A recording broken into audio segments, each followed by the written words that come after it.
Welcome, everyone, and thank you for your patience. We are now ready to start this session. This is the Parallel Session 2.0, a panel that is based on call for papers. And the title of the session is Alternative Nature-Based Solutions for Sustainability Challenges, including perspectives from indigenous people. My name is Judith Ungvari. I'm the Co-Research and Innovation from Future Earth. It is my pleasure to moderate this panel. In person, we have one of the speakers, but several of them are joining online. We also have all of the presentations. So without any further ado, considering that we are starting 30 minutes late, I'm going to invite Dipti Gumber, who is here with us, to give a presentation of her paper, Biodiversity and Ecosystem-Based Climate Change Adaptation for Enhancing the Climate Resilience of Coastal Vulnerable Communities in India. All of the presentations here were invited papers, and we thank the program committee for making these selections and creating these immersive panels. Dipti, the stage is yours.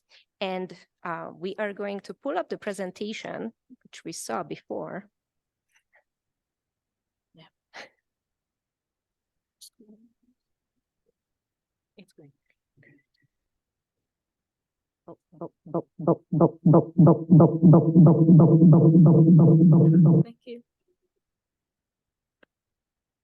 Good morning, good afternoon, everyone.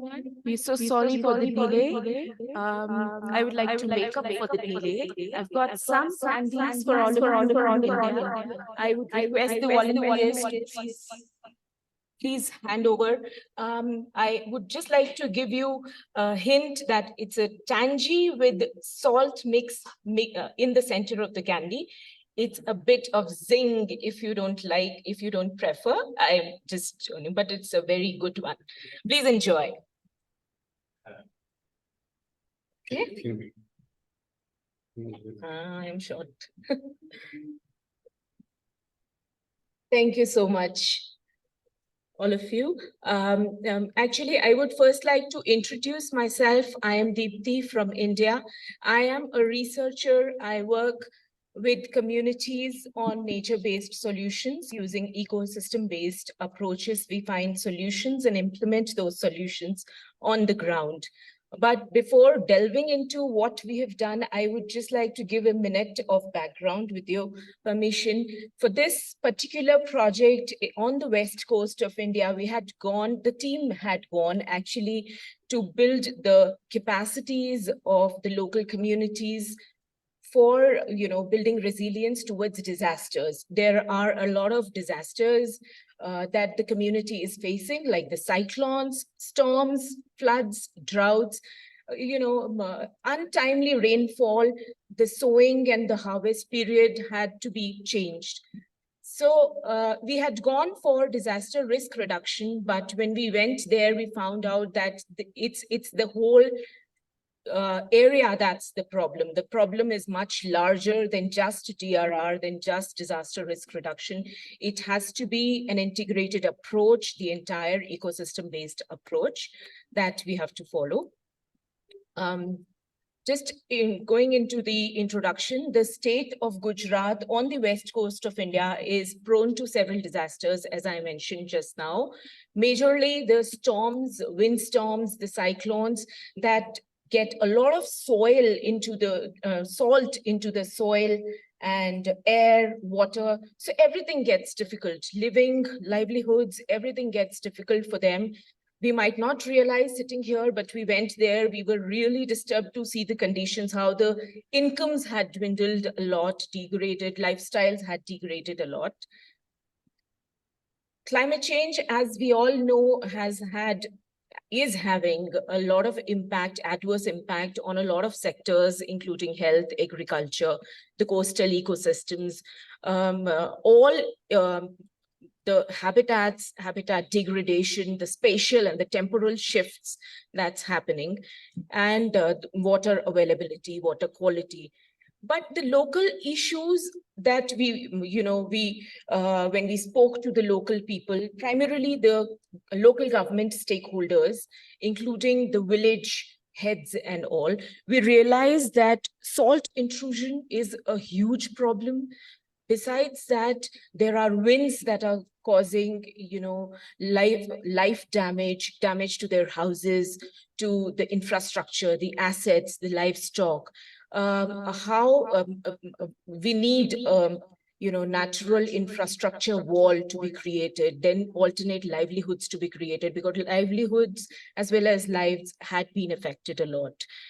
Most of all, we understood that the most important point was we understood that it is not a one-off problem, because the biodiversity has also been affected. And since the communities were dependent on the local biodiversity, their livelihoods and lives also were affected. So we designed this project with the objective of building resilience of communities using an entire ecosystem-based approach, using nature-based solutions that were locally very, very specific. These are the target villages that there were 10 villages that we targeted. We understood that if we do not take a data-driven approach, we will not be able to find the right solutions.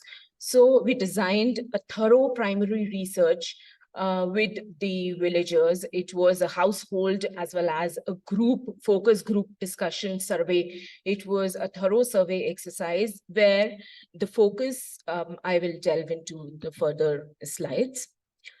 So the project implementation strategy was three-pronged. We wanted to first do a primary research to understand what the problem is, where it is stemming from, what are the issues that are most affecting the local communities.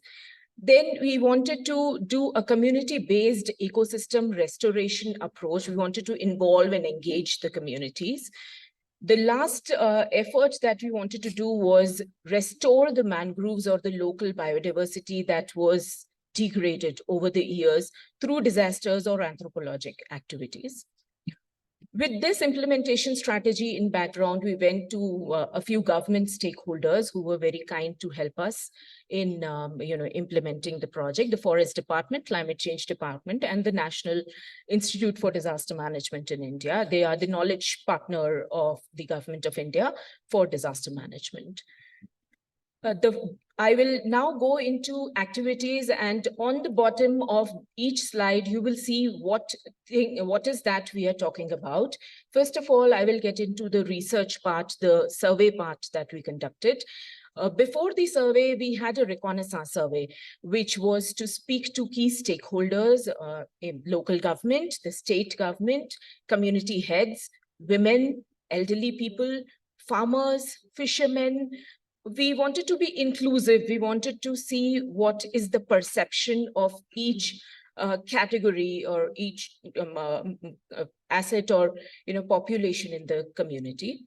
After the reconnaissance survey, it was a detailed household survey with PRA exercises, participatory rural appraisal exercises. I will show pictures also. With household survey, we were able to gather a lot of data, which further helped us to devise the plans, the mitigation strategies, adaptation strategies. So these were the 5 research topics. I'm still on the first step, survey research.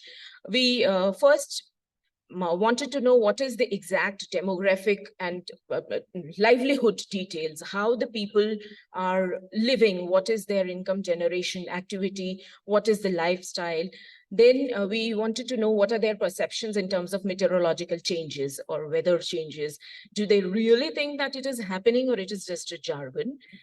We also touched base on questions like if there is an increase in frequency or intensity of disasters, majorly the climate-induced disasters, then what is the very specific impact on their income generation activity? Primarily, it was farming and fisheries.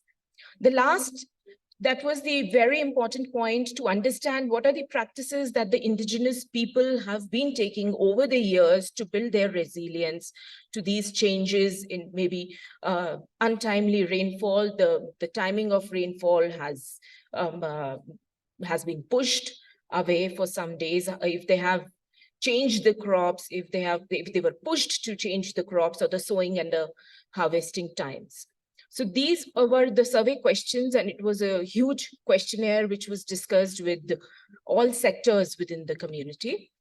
These are a few pictures from the community where you will see that we worked closely with the local government as well as the community participants. The observations were from the field were majorly we understood that there is a great impact of climate-induced hazards or climate changes, variability on the communities, mostly the fishing and the farming community. They need meteorological information regularly now because of the changes happening more frequently. The communities have taken up some local solutions to, maybe for water management, for agriculture, for fisheries, for culture, some species of flora and fauna had just gone over the years. And it came from the community, the last point, that biodiversity is what they live on. These are all the perceptions that came from the community. Some of the biodiversity dependent linked livelihood practices that the local communities were taking were animal husbandry. Obviously, agriculture was there, livestock was there. Then they use leaves and bark of trees to make other items like plates and bowls. Then from the mangroves also, they were taking fish and other animals. There is prawn cultivation. There are small little activities like this which are dependent on biodiversity. And these were some of the indigenous practices that they were already following when we reached them. Bhangru is kind of making a straw kind of pipe kind of structure to the depth of kind of recharge groundwater. They had reservoirs in the ground. It was a very nascent, very native kind of a technique. Mulching, as is practiced in many places, they used to, dead leaves and other waste material of biodiversity and crops. They used to lay over the fields so to improve the fertility of the soil, which was degrading due to salt intrusion. Then they used to build a green wall at the outskirts of their farms to protect their farms from not only the animals but also from winds coming in. I'm going to the next activity now. This was the part of research. I'll have to hurry up. We involved the community in several awareness and engagement activities because we had to imbibe that knowledge of biodiversity is not different. Ecosystem is not different. We are all part of that ecosystem, though they knew, but what is the incentive of a villager getting into mangrove restoration or plantation? That's what we wanted to do. So we did a lot of wall paintings, street plays, all in the local language to, kind of engage people in restoring the local ecosystems. There was engagement in terms of plantation. They planted themselves. I'll show you more pictures. Plantation of mangroves, then some sturdy trees. Multiple layers of trees were planted. I will show you more pictures. And these are some of the pictures of engagement and awareness activities involving the community. I am delving into the next activities now. Then we worked with the community and the local forest department on mangrove restoration and plantation of more mangrove saplings, as well as other tree plantation. We'll go into more details as we go into the presentation. We also continued the awareness and knowledge management activity to keep the community involved. So this is the meat of the project. With awareness and with knowledge building, with the support of the community, we were able to plant 1 lakh mangrove species, which were locally adaptable, which were already there on the coast, but had degraded due to some reasons over the years. So we planted 1 lakh of these species. You can see in the picture, these are local women doing the plantation. Then we also distributed and planted with the community some fruit-bearing plants, because these were their fallback options. What if the crop does not come up because of the soil fertility degrading? So they have an alternative option of fruit trees along with the crops. Then there was another plantation of sturdy trees which could act as physical protection from these huge winds coming in during storms, cyclones. These were some species like Casuarina and Salvadora. They work there in that soil of the western coast. We did multiple layers of these trees, and we are still doing, to protect the communities. It worked as an overall solution when we looked at it in the entirety. There is mangrove restoration, which is giving them alternative livelihood, which is also helping them balance the degraded ecosystem, which further helps them to grow crops, further improving the water and the soil quality. That is one. On the other side, there is physical protection being provided by the trees as well as the mangroves against the disasters. So it was a win-win situation, with the community also owning up now that, it really helps and it will help in the future. These are some of the pictures of plantation and some engagement activities. All these solutions, came from the indigenous people. We were just the facilitators, integrators from the government policy to the communities. The achievements have been we have been able to provide them alternative biodiversity-based livelihoods, whether it is fruit-bearing trees or maybe ecotourism due to, a lot of plantation and mangrove restoration. Now, it is not only ecotourism, it is also academic tourism that we have, prepared with the communities. There are a lot of groups wanting to study the methodology, how it was done, how it is turning up, if it is helping at all. Then it also, we all know about ecosystem services and how mangroves really help all kinds of ecosystem services, whether it is provisioning or regulating, or it is cultural services.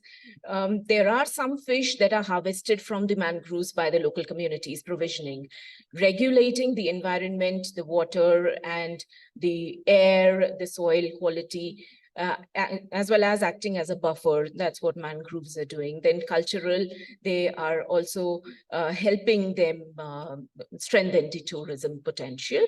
Then the other trees that were planted, are being planted, act as physical defense to the cyclones and the strong winds, those are coming up.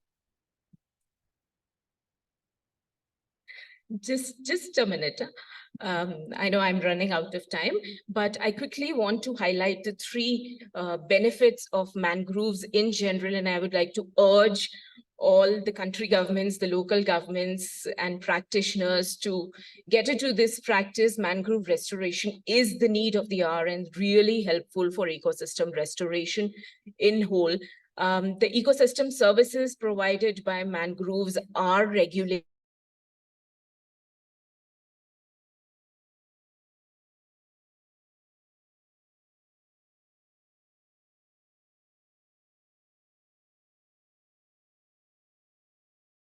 for natural disasters. Most importantly, they have an economic activity. The livelihoods have been strengthened using this approach, the ecosystem approach.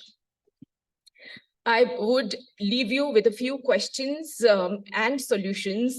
Maybe we would like to discuss in detail during the breaks. How climate change impacts biodiversity, and when we are doing biodiversity conservation, do we really need to think about what is the anticipated impact of climate change, or what is the action of climate change, how it is going to impact biodiversity conservation efforts? I mean, both have to be done in conjugation. If they are done like separately, they might interfere with each other. Climate change adaptation using biodiversity conservation was this project's main goal. So do we really need to do this?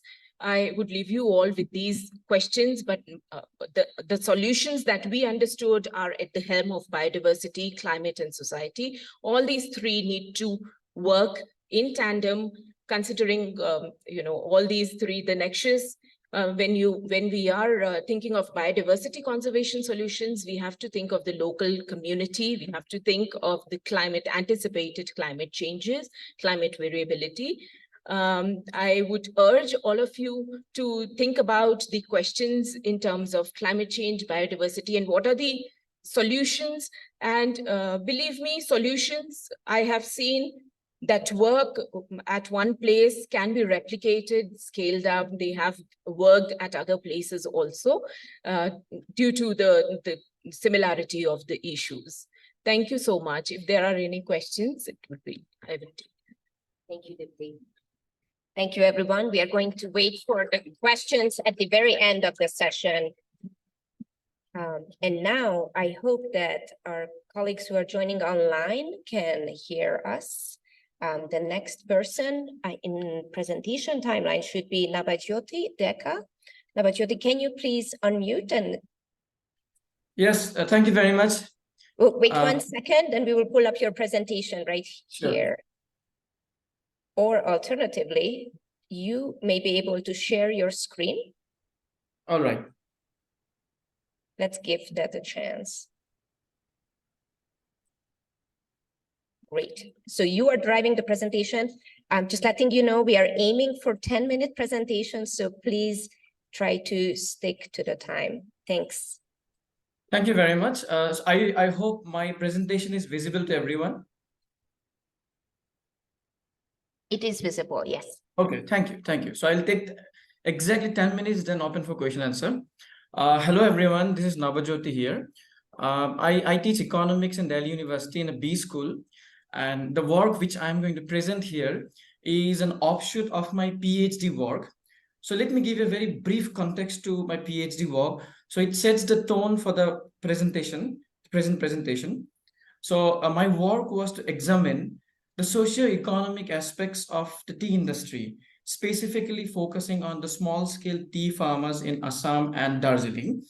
And for those who are not familiar, Assam and Darjeeling has been historically known for the tea industry right from the colonial times. Now coming to this present work, which I am going to present, when I was traveling across Assam, the tea producing regions of Assam and Darjeeling, in the hills, mountains, and different geographical regions, I just discovered that, of course, my focus was to analyze the small-scale tea production, its marketing production from an economist perspective, economist view. But then gradually, as I delved deeper, I realized there's an indigenous or native sentiment which was reflecting in the conversation of the tea producers I was talking to. And this is what led to this particular work, which is focusing specifically on Darjeeling. And Darjeeling is globally renowned for premium black tea orthodox. So as the title suggests, it's indigenous entrepreneurship. And I was curious to know how it might, or can this case be, development in the tea sector or in Darjeeling be a case for agricultural development or SDGs? Fine. So as all of you might be aware, how the indigenous communities are the first communities to face climate change, the disadvantages of climate change. They have been traditionally marginalized. They are often not a part of the value chain, the agricultural value chain or the production system, right? And most of them, they rely on nature-dependent resources, mostly agriculture. And so was the case for the farmers of Darjeeling in the Eastern Himalayas. So when I was traveling, when I was collecting data, primary data from hundreds of farmers in Darjeeling and Assam, what a common sentiment, that a common theme that emerged was that we, the natives, we don't have a say, we don't have a control in the value chain, we don't have decision making or the power to make choices in the tea supply chain. So this is what led to this research questions. For me, it was, as a researcher, my concern was, can indigenous entrepreneurship, which I observed in the context of tea production, emerge? How does it emerge, first of all, right? It of course it will vary from context to context, region to region. There'll be different factors. But my primary question was, how does indigenous entrepreneurship emerge in a particular community context? And next, the indigenous entrepreneurship phenomenon, right? Can this bring what we call a sustainable agricultural development at the local or regional level? So this two basic research questions, I tried to understand, I tried to explore by interviewing several farmers, tea who eventually turned to be tea entrepreneurs, and mostly located in Darjeeling region. So this is Darjeeling, the green map. It's a part of northern West Bengal, and this region is mountainous. It is culturally, socially different from the rest of India or the state of West Bengal in terms of language, in terms of the communities who reside there. So this is why, and this is what motivated me to examine this particular research questions in a deeper, from a very different perspective in this region. So just to give you a glimpse of the respondents, the people I spoke to, the tea farmers, there are non-growers who are working as managers in the nearby tea industries. Let me inform you that traditionally, since the colonial times, the British Empire, and later on industrialists, they managed to establish 87. Right now, there are 87 big tea industries. But my research, my concern was the small farmers who were living in and around the big tea plantations. So I managed to speak to several growers and non-growers, and eventually who turned to be tea processors as well. Yeah. So this is a typical or the traditional tea supply chain. The small scale tea farmers, the farmers who were leaving, the villagers living in and around the tea plantations, they got motivated sometime in 1980s and 1990s. Then they started growing tea, which they supply to the Botley factory. Botley factories are owned by the big tea plantations, which goes to the processing unit for processing to the various marketing agents. So there's a long chain of intermediaries which makes the finished tea products available. But here, the control of the small scale tea farmers is very limited. They only produce the green tea leaves. Now, this is where my research starts. When did they start adopting tea cultivation? It was back then in 1980s and 90s. A very few farmers who were traditionally growing paddy, maize, or any vegetable which is usually grown by the hill or mountain farmers, they had an entrepreneurial idea in their mind. Can they grow or cultivate tea? If yes, how are they supposed to do it? Once they grow, who will buy from them? So it's a very long journey of struggle for them. And eventually, this very few pioneer tea growers managed to establish a supply chain linkage with the big tea factories. And because of their success in terms of making money, economic profit, because it's a cash crop, it is a stable crop, other farmers also followed them, and they also started producing tea. Now, the tea farmers of 1980s and 90s, I call them the first generation tea entrepreneurs, or the first wave of indigenous entrepreneurship.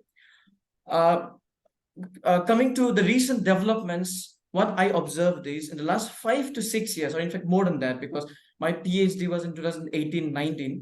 So around the time, many tea farmers, they were also venturing into tea processing and marketing, right? So traditionally, they supply green tea leaves for which they receive a very meager amount. But some of the tea farmers, they also started processing tea by themselves. And this again is very much motivated because of the feeling that they have been marginalized. Despite the fact that they are natives, it is their resources, their land, they are doing the hard work in the tea plantations as laborers. So why can't they process tea by themselves and make more money out of it? And in the process, help other community members as well. So the picture which you see here is a mini tea factory.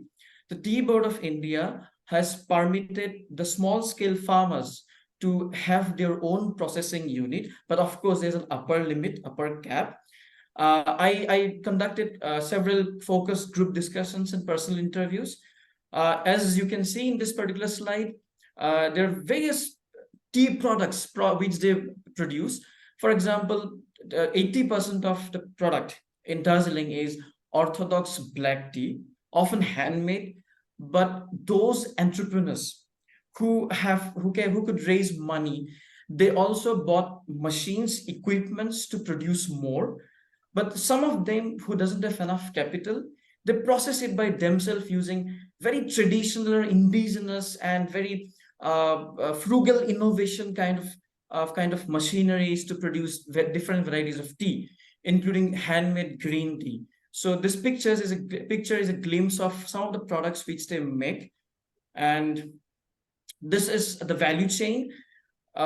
Just to give you a perspective, a tea farmer who is only producing green tea leaves and supplying to the tea factories, he or she would be realizing about 100 rupees, 80 to 100 INR, which is approximately $1 or 1.1 or dollar. But if instead of supplying to the big factories, they process it by themselves and sell it by themselves, the amount of money, the amount of profit, the quantum of profit, it multiplies by at least 10 times. So some of these entrepreneurs, they realize this potential of processing tea, and they eventually ventured into tea processing and marketing. And this is where I would say that this is the second wave of indigenous entrepreneurship in Darjeeling. Well, how do I connect this to some of the pressing issues like sustainable livelihood, climate change adaptation or mitigation, biodiversity conversation? Well, interestingly, when all these things were happening in last 2 to 3 decades, the tea farmers increasing in number, and then eventually some of them starting their own processing unit, they were also collectivizing themselves. One. Next is, many of them who were not aware about how to do sustainable cultivation or production of tea, they were gradually adopting sustainable ways of producing tea. Let me tell you, the tea production is chemical intensive. In Assam, people use a lot of chemical fertilizers and pesticides. But in Darjeeling, because it's mountain, they are naturally, growing it naturally. But still, they didn't have enough idea on how to go for the best farm management practices. So this is what is happening, or was happening, as more and more farmers were forming collectives.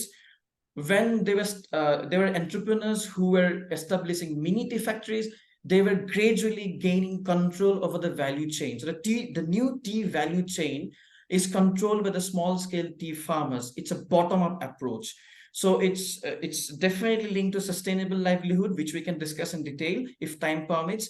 Climate change, yes.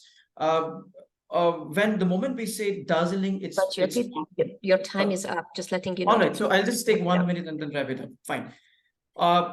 So this is my last slide. So to very systematically link how indigenous entrepreneurship, or the tea entrepreneurs of Darjeeling, is leading to agricultural development. So this is how I try to classify the themes and sub-themes as the 3 levels at which development is happening. One is technological changes at the farm level, at the production level, the reformist changes, which is happening at the village and community level because of collectives formed, knowledge shared, social capital being created, and at the structural level, where they're able to influence the political institutions, even influence the Tea Board of India to give them the rights to produce a processed tea by themselves.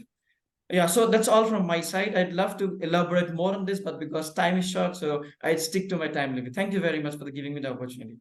Thank you very much. Thank you. Appreciate your presentation.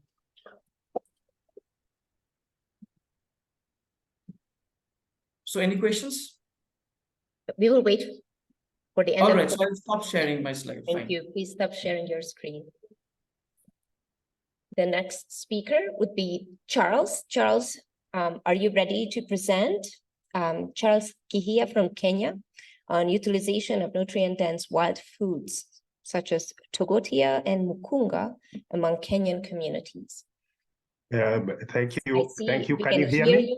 We can see you. Can you share your presentation from your Let computer. me share my screen. Yes. Give me a moment. While you're doing that, reminding you of the 10-minute time limit.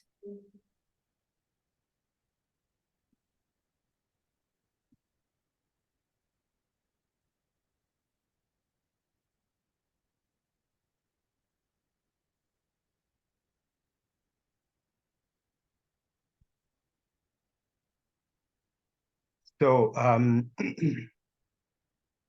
hello everyone. My name is Kihia, and I'm based in. Try making your presentation full screen. Sorry to interrupt. Yes, yeah, I'm doing that. Perfect. My name is Kihia, and I'm happy to be part of this meeting. I was unable to come in person, but I hope I can share some of the thinking we have developed together with my colleagues in Egerton University and also at the Kemfree in Mombasa. This came about because of two unrelated projects. One which was dealing with an indigenous vegetable, the togotia, which is in the family of cabbages, and mkunga, which is a fish, freshwater fish. And what I want to talk about is the utilization of nutrient-dense wild foods, togotia and mkunga among Kenyan communities. For my introduction, as a background, I want to define few issues. I'll go very quickly. We want to operationalize the wild food, and we thought of it as food that is obtained from non-human intervention. That is, it is not farmed, it is found in the fallow fields or in the commons. And this is food that is important to community livelihoods. It is important, especially in periods when other foods are not available. So it's a security food in many cases. Now, there is currently, because of a number of reasons, there is increased demand for these wild foods because we are realizing that some of these foods have very high in various nutrients that are useful to human beings. So they are superfoods. Secondly, because we are dependent on a narrow range of crops, monocultures are happening throughout the world. And the food base has narrowed down, leading to certain problems which we have to deal with. Now, some of these crops are introduced into our climate, and with them also come pests or outbreaks of pests, which cause huge losses and subsequently precipitate scarcity. Climate change is also another problem because now we have increasing frequency and intensity of droughts and floods, which are causing crop failures, leading to hunger. On the other hand, the wild foods themselves, the supply is declining because, first of all, protectionism, conservation, where communities who use the food are being told they can no longer enter the protected areas to access the food. Secondly, there are issues of habitat simplification because of creation of monocultures or even conversion into built-up areas. Another problem that is leading to declining supply is the issue of diet transition, which happens because during colonization, new foods were introduced, and previously eaten foods were considered not good, and these were put aside, and people now transition to new foods that were promoted by agricultural officers of that time. However, with all this, you find that in Kenya and other developing countries, we have the triple problems of undernutrition, where we are not getting enough to eat, obesity, where we are eating too much of certain refined foods, which has consequences on health. And also there is the issue of imbalance, where we are eating inadequate amounts of certain elements precipitating malnutritional problems. But let's get down to Kenya, where we boil down the problem to Kenya, where we find that Kenya is a multi-ethnic country with about 43 tribes, more than 43 tribes. And naturally, each of these tribes have their own cultures. But we can see that there are basically three linguistic lines: the Bantus, the Nilotes, and the Kushites. However, currently, because of diet transitioning, most of Kenya, we are eating similar foods throughout the country. And the issue of wild foods is one which is associated with a number of stigmas, taboos, and stereotypes. You find that in some communities, there are people who will say vegetables are for women. In some communities, they find that they do not like fish at all. They don't want it. And all these stereotypes confront the use of food today. On the other hand, there is the issue of increasing the diversity of the diet, which is very, very important if we have to survive the problems, some of the problems I have highlighted earlier. So what are the objectives of this current work? We wanted to look at patterns of utilization of these two. One is a vegetable, another is a protein source. We want to look at the differences and similarities in knowledge and patterns of use. We also want to quantify the contribution of the food to livelihoods, because this is data that is missing for many of these wild food. If we begin with togotia, togotia is an annual plant. It is in the family of brassica, or the cabbages. It is widespread in this region, all the way from East Africa, Central Africa to South Africa, right from sea level up to 3,000 meters above sea level. It is known to have been used or to being used as a vegetable, and also sometimes as a source of oil. It has seeds that are similar to rapeseed, and therefore it is used sometimes for oil. However, it is categorized as one of the forgotten African leafy vegetables because no data is available on quantities used, where it is used, how it is used in Kenya or even in the world. So we did a survey in 2 counties. On the right is a map of Kenya. The survey was done in 2 counties in Rift Valley.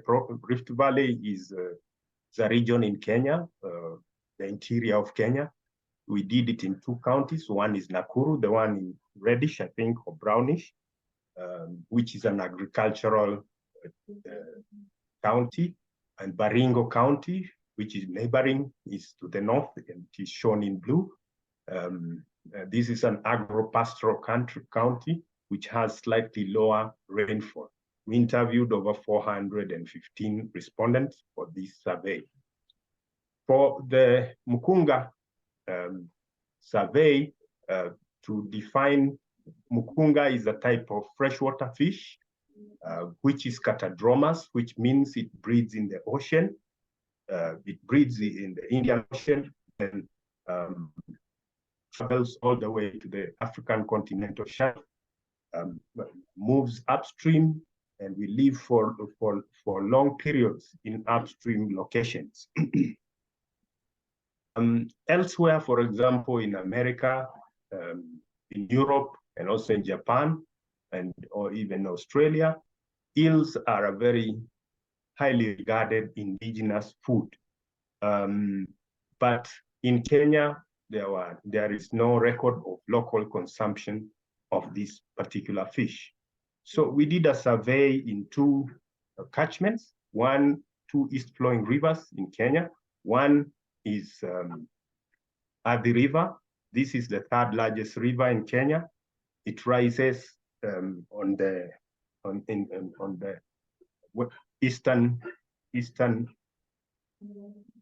eastern border of the Rift Valley, close to Nakuru, and flows all the way to Mombasa and into the Indian Ocean. This is a river that flows through highly populated areas, and therefore there are quite a number of dams.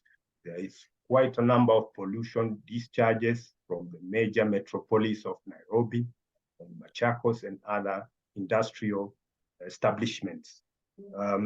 Ramisi is a smaller river, much smaller, which rises close to the border between Kenya and Tanzania, in the Shimba Hills, and flows all the way for about around 100 kilometers to discharge into the Indian Ocean. So we interviewed people along these catchments. We interviewed over 429 respondents. Now, if we have a quick look at the demographics or some of the results, the demographics are presented in the table there. We can see that in general, the respondents are mostly adults, males. They're mostly Christians. Many of them have undertaken over 8 years of education, and they earn nearly $150 a month, which would make them not very poor. But there are slight differences between the communities. You can see in the table there, the riparian community, that is those living along the rivers, that is the two rivers. There were more males. Most of them had lower education, and they also earned lower incomes. When we come to the issue of if they know and use the food, we find that very high percentages, over 77%, knew of the food. They know the plant, but a lower percent had actually consumed the plant. And this is especially so for the fish, mukunga, where nearly half of those who about 42%, had consumed the mukunga.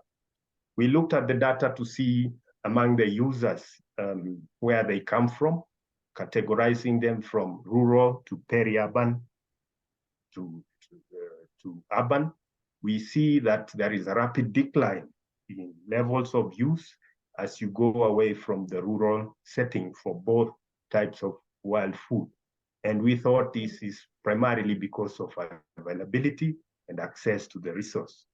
We also thought that this could be attributed also to the issue of stereotypes, where some of these wild foods are considered food for the poor.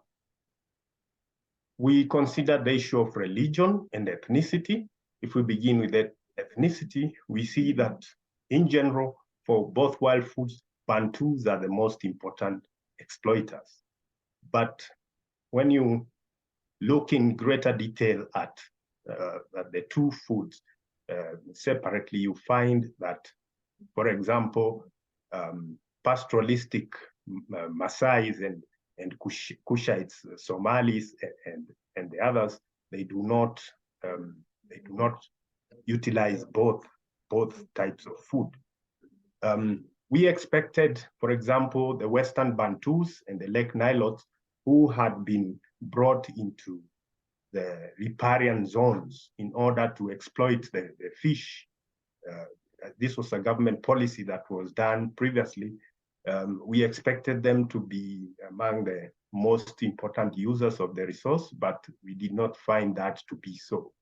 In fact, we found that the Eastern Bantus, which include the Kambas and the Kikuyus, who were previously thought to dislike fish, had become very important consumers of mukunga. When it comes to Togotia, pastoralistic societies are notorious for disliking vegetables. But we found that Togotia, this wild vegetable, is widely consumed among the highland Nilotes and especially among the Kalenjin communities. When it comes to religion, most of the consumers were Christian. This is especially so for Togotia. But when it comes to mukunga, the fish, Muslims were using it much more much more than was expected. Now, if you consider that in both religions, scaleless fish are not they are addicts in religion for not consuming scaleless fish, we find that this irreligious or this consumption of people from both Christian and Muslim faith is against old stereotypes. The other thing we see is that other communities such as the Maasai and others who do not consume the resource may be doing it because they do not have access to the resource. We were able to calculate. Sorry to interrupt, but just please try to wrap it up as we are running out of time. Thank you. Okay, give me a few minutes. The contribution to income, and we see that both wild foods contribute very little to income. However, income from Kunga is higher than from Togotia. This is primarily because the value of the food is lower, and also marketing levels are much lower for the vegetables. When we look at the nutrient value, for Togotia, we see that we were able to evaluate nutrient content and also how much is eaten per plate. And we are able to see that the recommended dietary allowance is very rich in iron, zinc, and vitamin C. The content is also much richer than cabbages, and therefore we conclude that this is a superfood and is critical to nutritional security. When you look at Mukunga, it is very rich in fat, proteins, and vitamin C, and it is superior to beef. Similarly, it has very high essential fatty acid, and therefore is a superfood. We conclude, therefore, that these are widely consumed rural superfoods, and their consumption confound known stereotypes. Despite not contributing much to income, they are of importance to nutritional security. We therefore recommend that there should be paradigm shifts in nutrition, agriculture, fisheries, and conservation policy in order to promote these wild food. We also require or would wish for more research grants to explore this exciting area of research.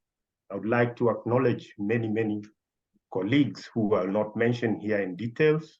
The Togotia team included members from the University of Nottingham in the US, in the UK. The Mukunga team is a project that was funded by WIOMSA, involved partners in South Africa.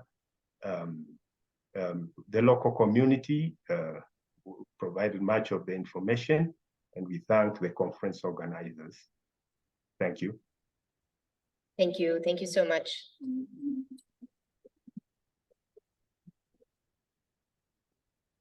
Can I stop sharing screen? Yes, please. And we do have a little bit of time, about 5 minutes or so for questions. And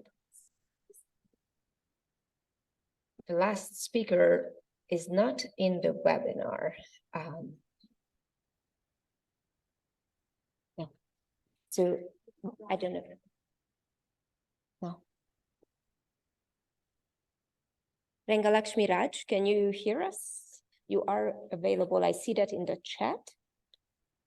I'm not sure that we can see you or hear you. Are you able to unmute?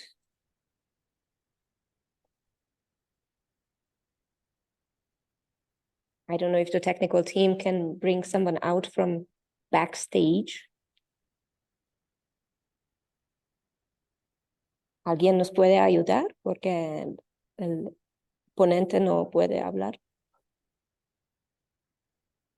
And while we are waiting, because I would need technical help from someone, are there questions in the audience for our speakers online, who would be Charles, Nabajyoti, and then, of course, we also have Dipti here about all the various different ways of their participation in nature-based solutions and the different challenges that they were trying to address, whether it is related to disaster risk, restoration of mangroves, or food insecurity.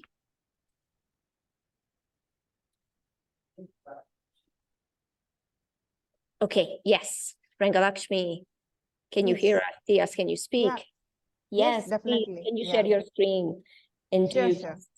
great job of wrapping up your talk in 6 minutes. I'm so sorry to be Okay. um,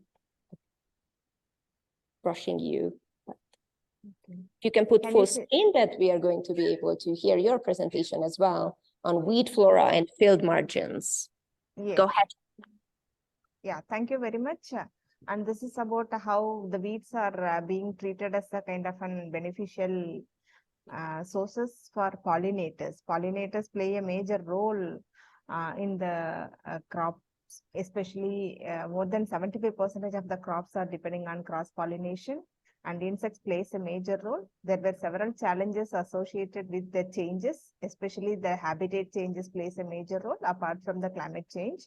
And pollinators are also getting benefit from the weed species, obtaining floral resources, nectars, and other services. But still, the weeds present in the field margins are treated by farmers differently. So how the sensitization can happen based on the services they are availing from the weed species. A well-managed weed population rather than the clean field, that is increases the wild pollinator diversity. There were studies available, but how it can be contextualized at the local level so that the small farmers can also avail the services for better productivity. Here, the important element, there are several crops by small farmers they have been cultivating as a kind of a commercial crop, of which moringa, that is the moringa oleiflora, is one of the important crop due to increasing climate change issues. And this crop has been cultivated by many farmers. It is an annual crop and sometimes it can be a perennial crop also, but it is a highly cross-pollinated crop depending upon the insects for pollination. So during the non-flowering season, how the pollinators are surviving, and while flowering, how the insects are getting support from the weed species. So here the major two research questions. One is how many flowering weed species that potentially support pollinators during the non-flowering period of moringa, and at the same time, what are the native insect pollinators of moringa utilizing the available weed flora during the non-flowering period? So this study is conducted in southern part of India. I'm not getting into the details, and it is a semi-arid climate.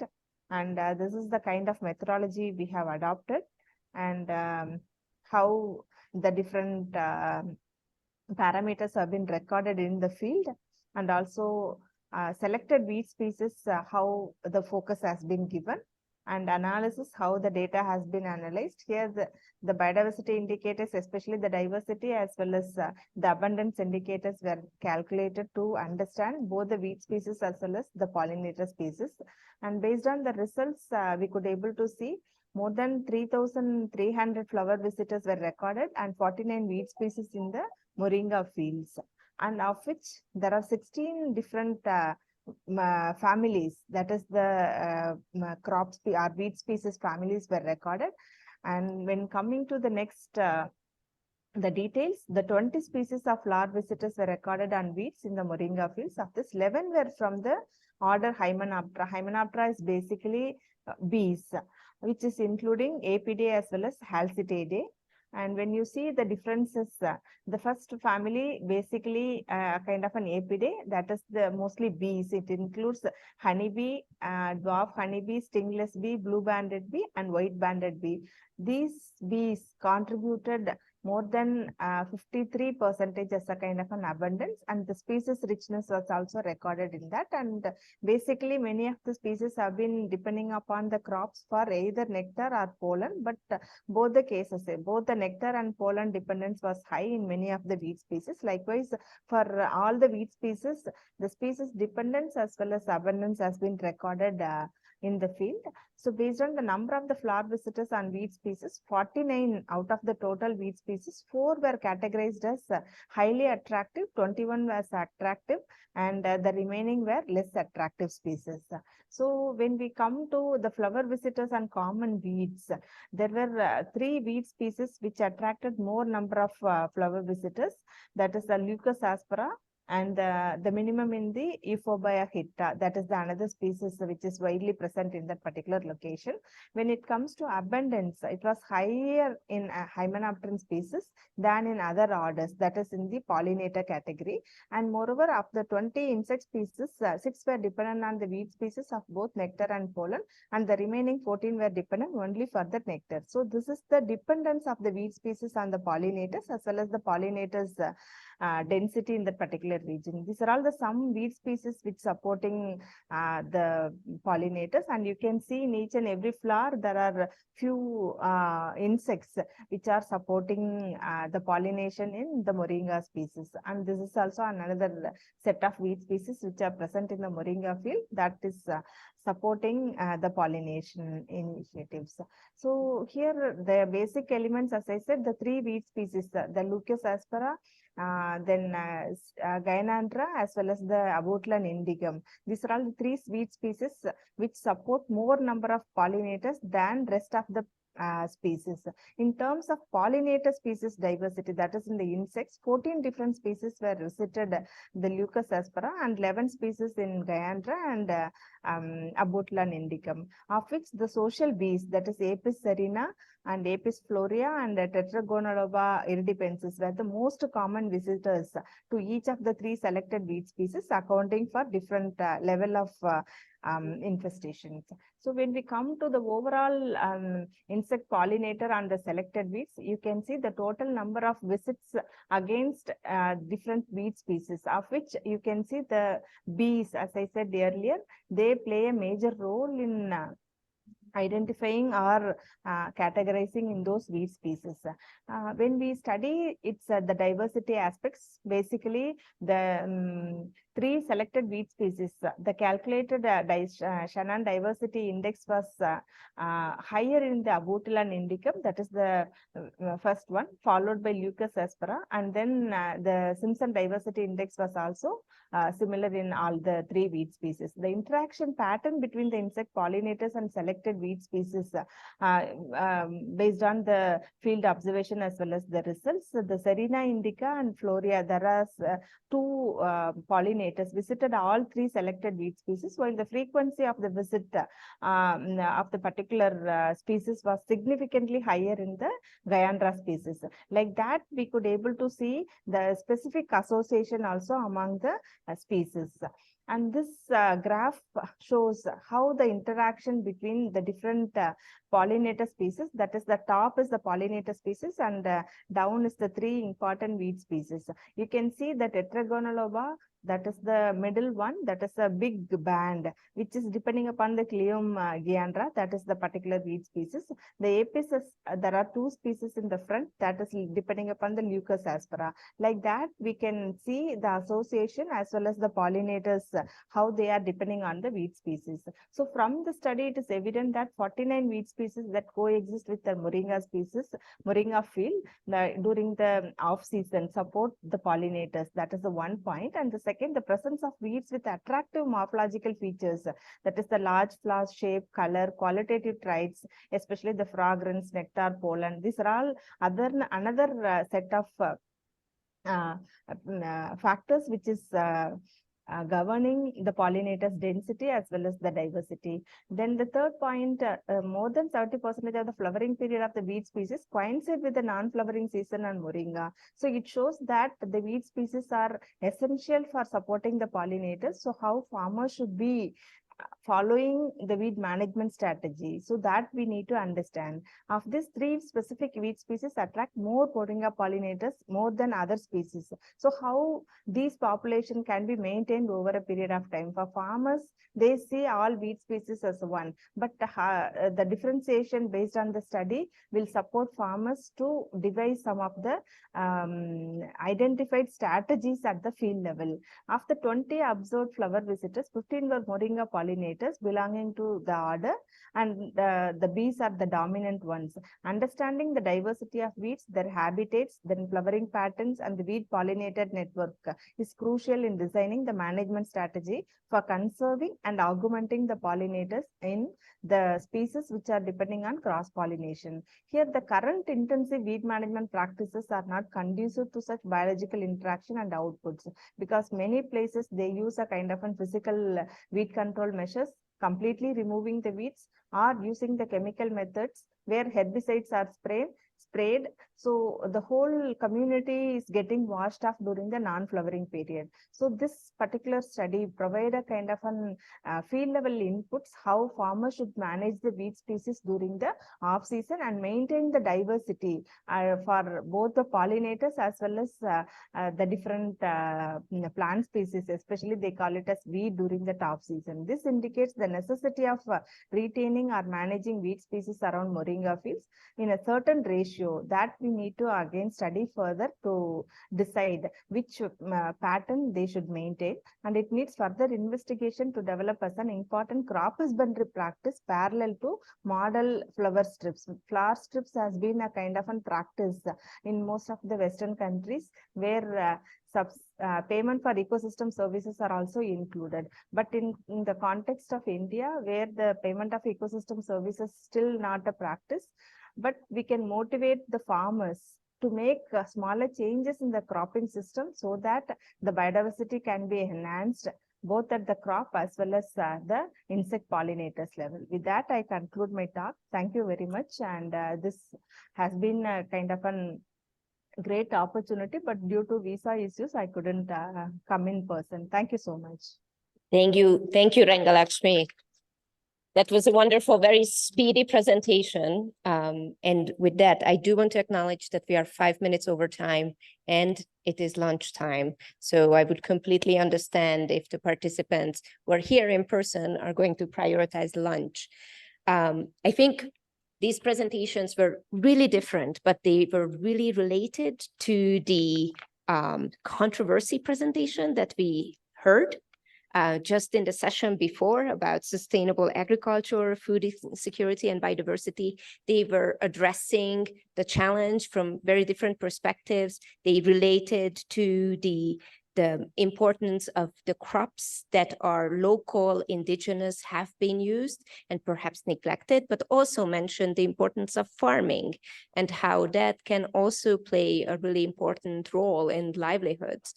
It can be controversial and we heard different perspectives, but food was only one part of the conversation. We also talked about restoration, mangroves, and I think that was also a theme that was resonating in various different sessions in the past day as well, how the restoration of degraded environments is so important when it comes to disaster risk reduction and resilience of especially coastal communities. So I hope that you enjoyed these presentations. These were all based on papers. So considering that we don't have time to do a lot of discussion, I invite you to read those papers when they are coming out and also connect with the speakers on the Zoom event platform. You can chat with people there. And if you're in the room, I invite you to talk to Dipti and discuss it over lunch. I really appreciate your patience with us. I really want to thank all the patience of the participants who are joining online, as well as our speakers who had to help us with the technical difficulties, and the team in the room who also really helped us with the technical difficulties and logistics. So thank you, everyone. Please give a big, loud round of applause for everyone.